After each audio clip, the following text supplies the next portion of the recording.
If you were watching News Hub on Sunday evening, you would have seen a good news story. Pharmac is funding the drug Trikafta, which extends the life of those with cystic fibrosis. And News Hub film Patrick Gower delivering the news about that decision to Bella Powell, who has cystic fibrosis and has been taking Trikafta thanks in part to the financial assistance of the late Dr. Sir Bob Elliott. He was one of the nation's top experts on the disease. And so here's that call from Patrick Gower.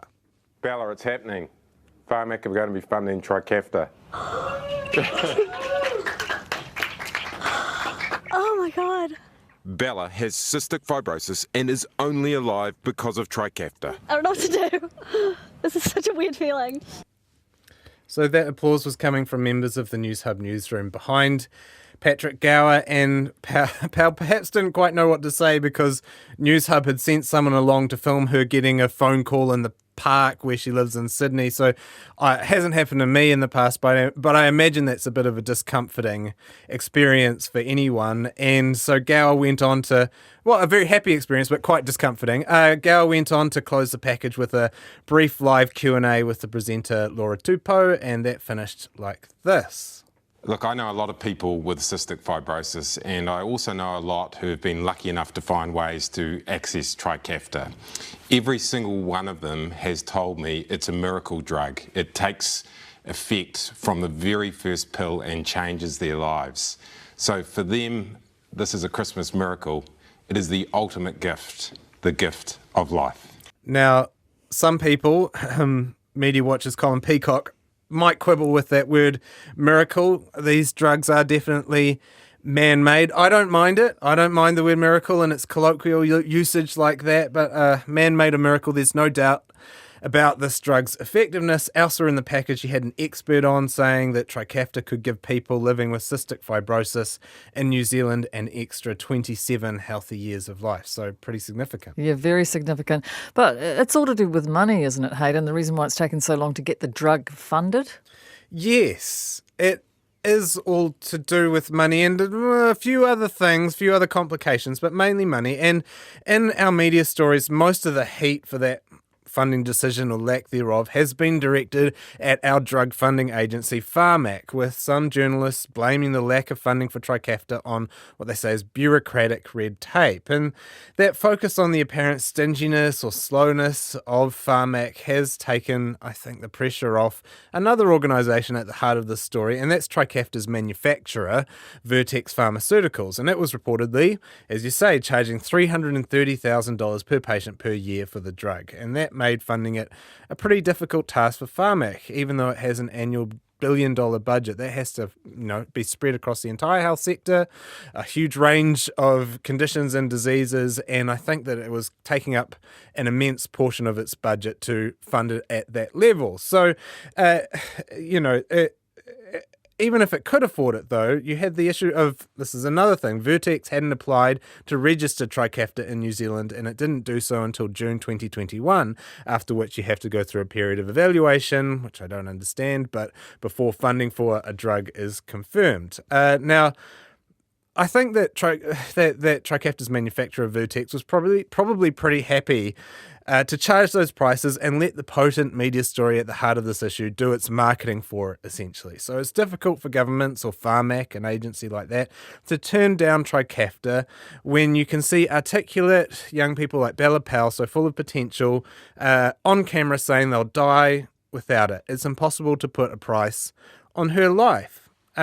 But it's worth noting that Pharmac isn't the only agency that was doing exactly that. Vertex is and was as well, and it put the price on her life at $330,000 per year. And patients are only getting the drug now because Pharmac was able to negotiate a discount, which remains apparently commercially sensitive and secret. So you can understand, I think, why the media targeted Pharmac. They're far more likely to be pressured than an international drug company with the whole architecture of capitalism behind it. You can't exactly take that down as Patrick Gower on News Hub. But I think it's worth noting that there was another agency here that was really gumming up the works, and Vertex arguably deserved a bit more of that media ire as well as Pharmac.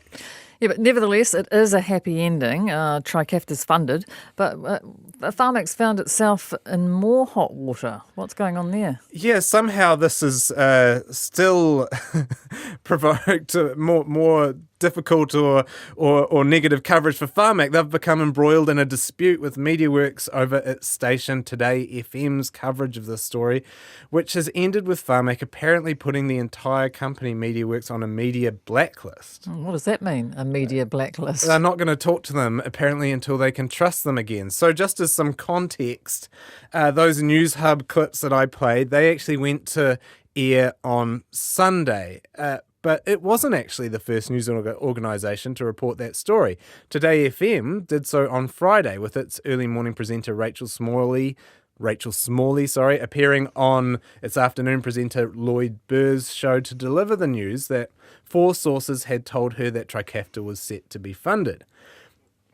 Now, here's where things get a little bit complicated. So before that interview went to air, seemed significant, Lloyd Burr contacted Pharmac to confirm that Smalley's news was correct, that she had it accurate. And he says 3 spokespeople, 2 in-house, 1 external, they all told him and his producer that his story was inaccurate. The drug wasn't about to be funded. Not only that, but one of the spokespeople said that he was about to apparently break the hearts of all those with cystic fibrosis by running this story. Wow. Yes, so obviously he wasn't. They were about to fund Trikafta. That was inaccurate information and he wasn't the one passing it on. So they went to air anyway because Smalley apparently said, obviously accurately, that her sources were watertight. And after they did, the Pharmac chief executive Sarah Fitt emailed MediaWorks bosses to say that her interview had broken what she called a sensitive embargo.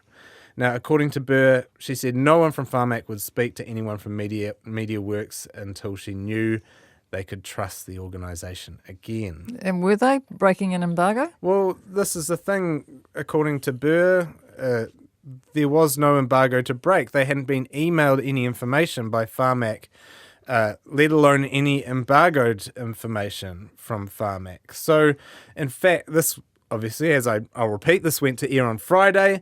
The actual email with the embargo from Pharmac didn't come through until Sunday afternoon. So how could you break an embargo that hadn't actually been imposed on them yet? So this is how he's obviously pretty riled up. This is how he talked about it on air.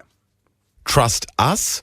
The question should be around public trust in you, Pharmac, because you didn't tell us the truth. 3 of your comms staff told us that we were wrong when indeed we were right.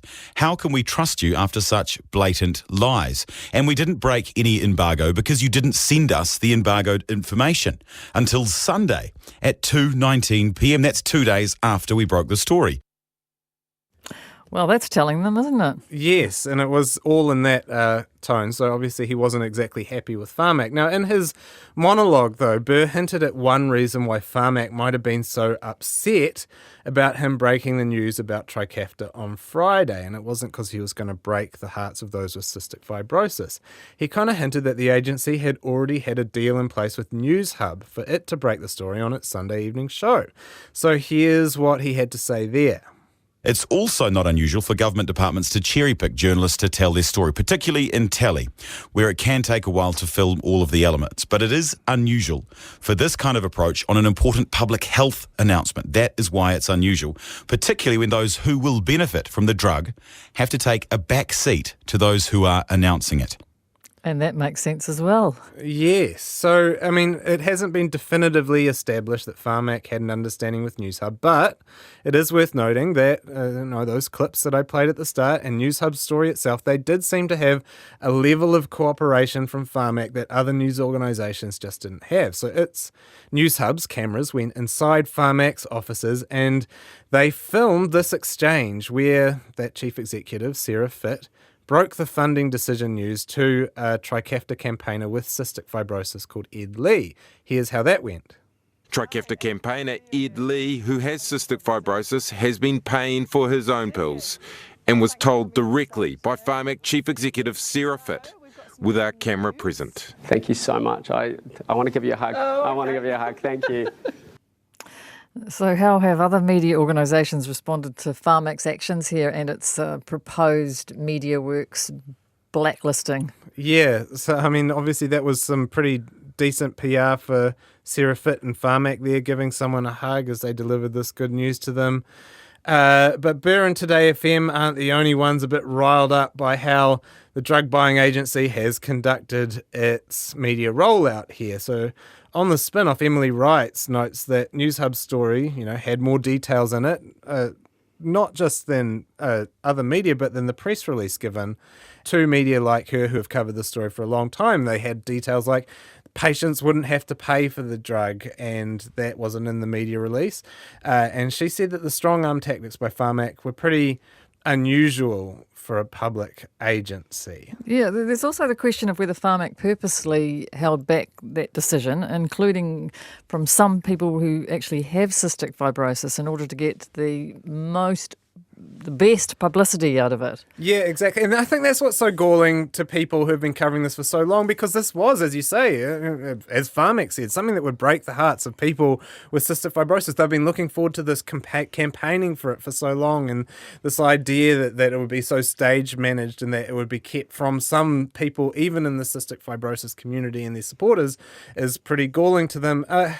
As Emily writes and others, it's just this idea that Pharmac is essentially using this public health announcement, as Lloyd Burr says, as PR and removing access for media who don't frame it in the way that the organisation wants them to, in favourable terms for Pharmac. And so her words are, Pharmac isn't a benevolent king bestowing gifts on peasants. It didn't give Trikafta to us.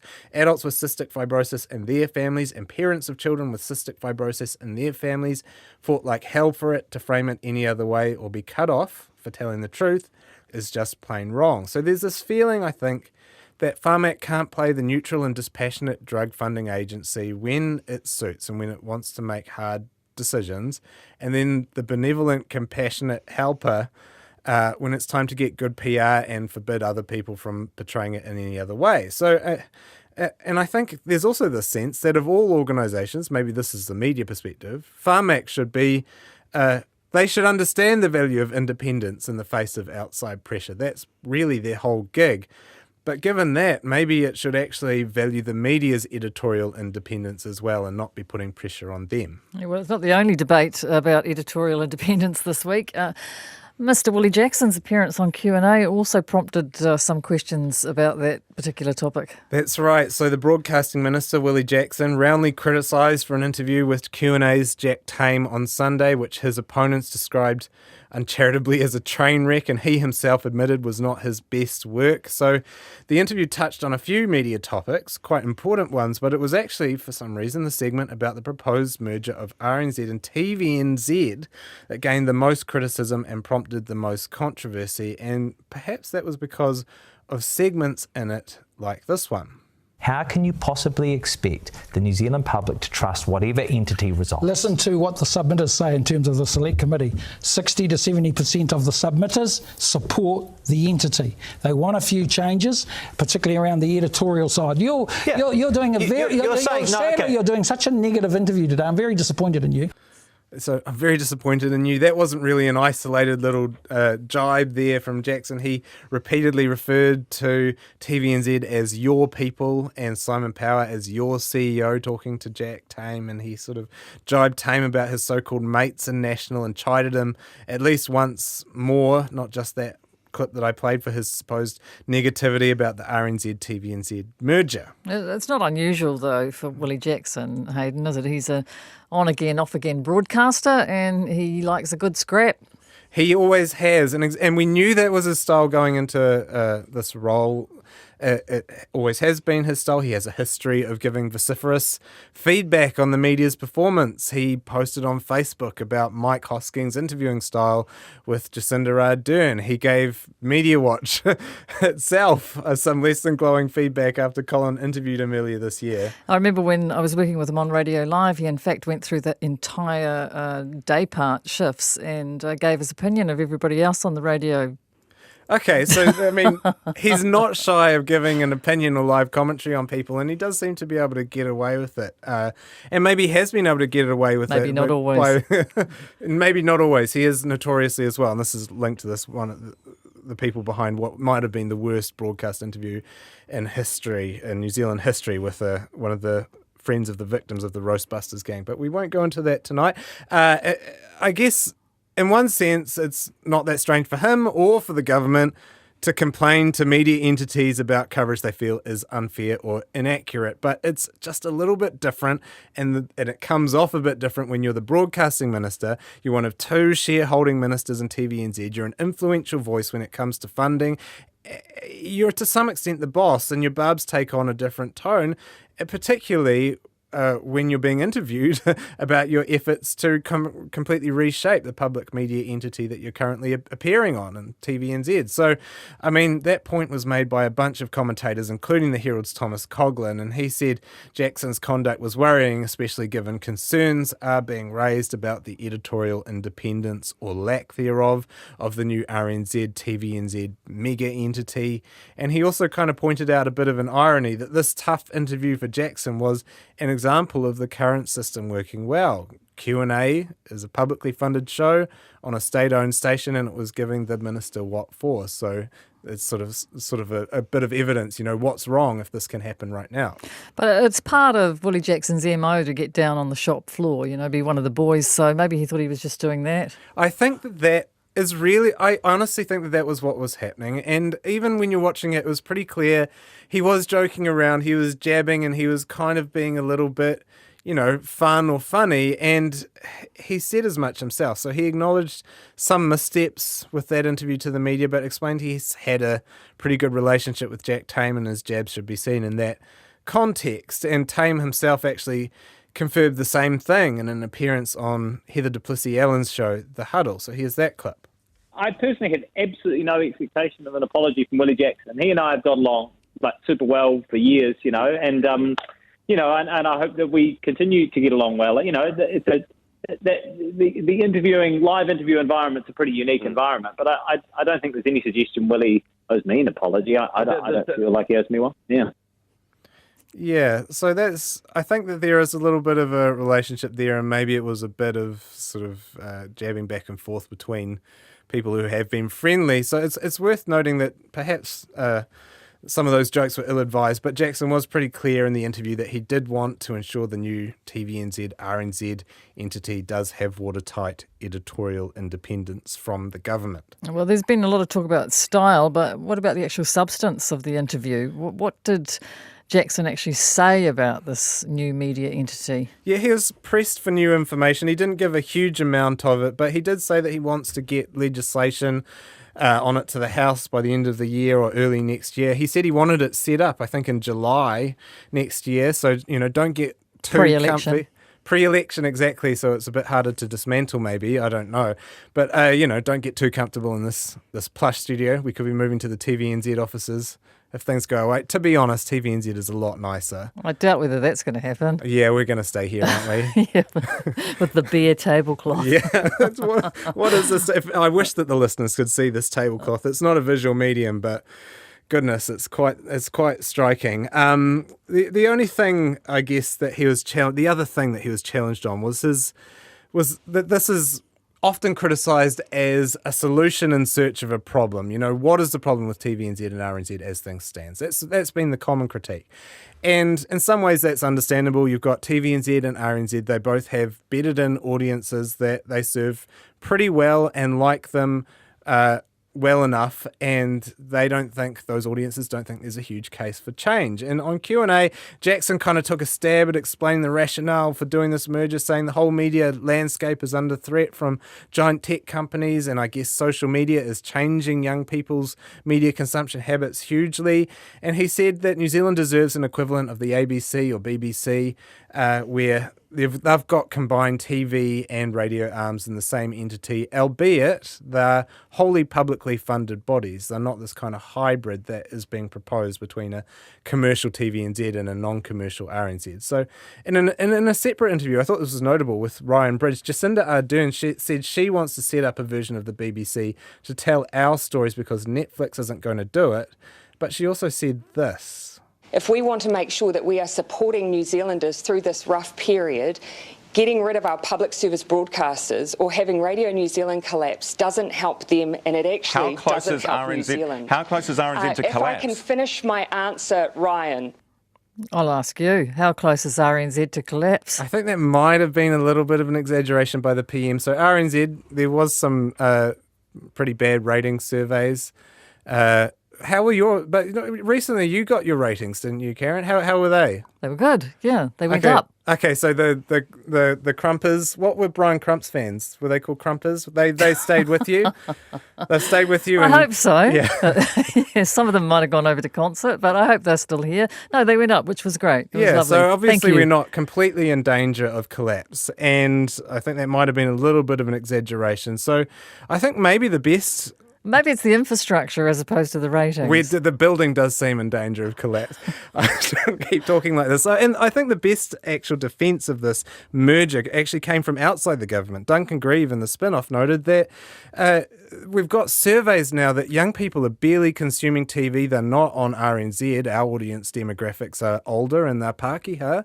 And there's a whole demographic of young people, Māori, Pacifica people, that are paying taxes for public media and aren't being well served by the biggest public media entities we have. And so they should be served digital first content and content that caters for them. At the moment, there's an issue of fairness there. And that's absolutely the case. Maybe this merger will help address that, but Duncan Grieve actually comes up with another solution as well. He says, why don't you just set up a new entity called Digital NZ, or beef up our New Zealand on Air and make sure that they're providing that digital content, because actually, young people are getting their content from Netflix and TikTok and all these places. Digital NZ CEO he'd be? Yeah, maybe he's angling for that. By the way, there was another big bit of media news from that Q&A interview. Yeah, don't want to dwell on it too long, but I think Willie Jackson would have been miffed because he was here to announce good news. He's saying that he's going to legislate so that Facebook and Google are forced to negotiate pay deals with New Zealand media companies. And so that's following Canada and Australia. They've introduced similar legislation, and basically it works that these Facebook, Meta now, and Google, they can do voluntary deals, and if they don't, then they're forced by the government into arbitration, and that arbitrator will set the deal, perhaps not in favourable terms to Facebook or Google. So, I mean, it seems that maybe we're looking at a similar situation here, maybe with some tweaks to ensure smaller players in the media market are catered for. The government projects it'll raise between 30 and 50 million a year for the media. I'm kind of maybe just drawing on blank canvas here because there weren't that many details actually shared on Q&A. And there's probably a few questions to ask about exactly what mechanisms will be in place, how it will work, especially given Jackson said he wants to get it in place next year.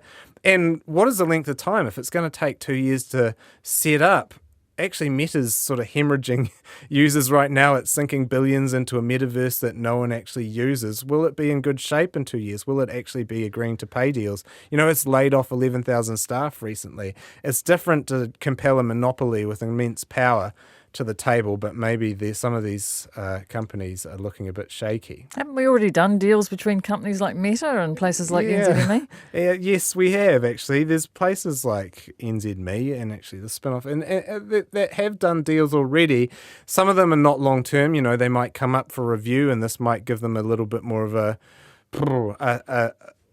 leverage in that bargain. In that bargaining process. But Jackson was also concerned that the little guys are not being catered for in the current situation.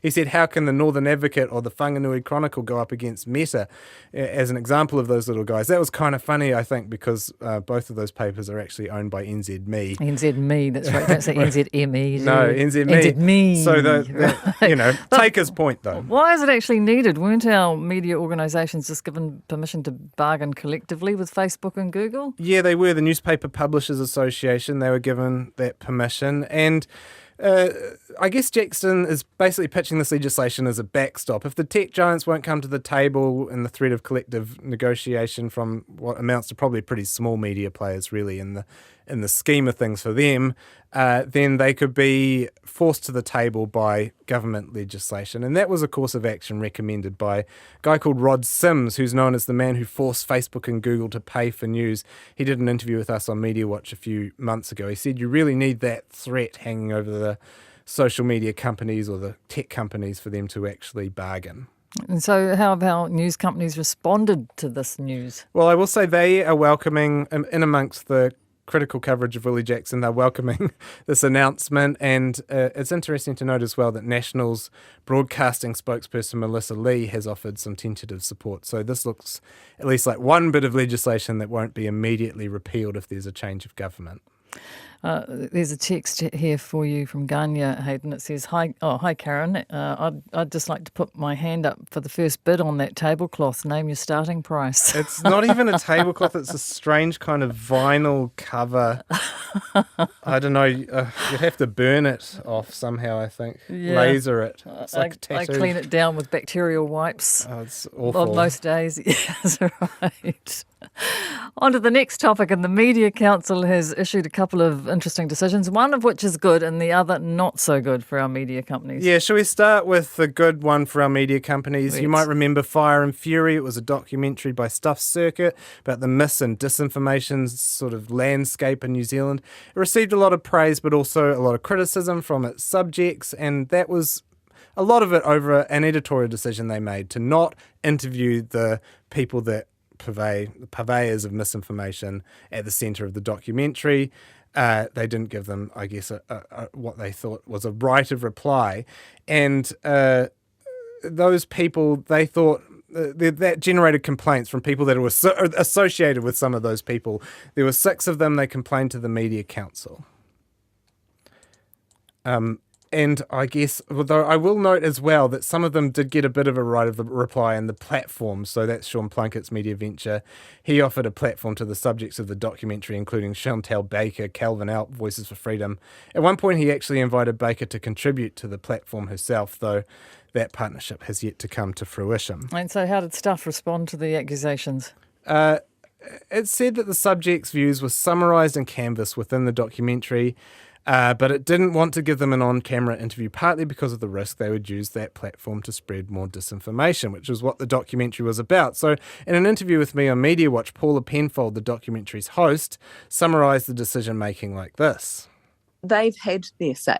They have so many hundreds, thousands probably, of hours of material on the internet already.